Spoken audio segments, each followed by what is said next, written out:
আমাদের উপর জুলুম করা হয়েছে, এটাকে আমরা সহ্য করে নিলাম। আমাদের ভাইদেরকে হত্যা করা হয়েছে, সেটাও সহ্য করে নিলাম। আমরা আমার সন্তানের লাশ কাঁধে তুলে নিয়েছি, সেটাকেও আমি হাসি মুখে বরণ করে নিলাম। আমাদেরকে অপমান এবং লাঞ্ছনার সব ধরনের ষড়যন্ত্রের সম্মুখীন হতে হয়েছে, সেটাও আমরা হাসি মুখে বরণ করে নিয়েছি। কিন্তু আল্লাহর জমিনে আল্লাহ এবং তার রাসূলের কোন অসম্মান এক মুহূর্তের জন্য আমরা বরদাস্ত করে নেব না। আমরা আমাদের সর্বোচ্চ ত্যাগ এবং কোরবানি স্বীকার করতে প্রস্তুত রয়েছি, জীবন দিতে প্রস্তুত রয়েছি।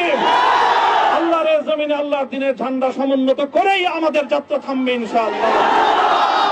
হয়তো শাহাদাত, নয়তো খেলাফত ইনশাআল্লাহ।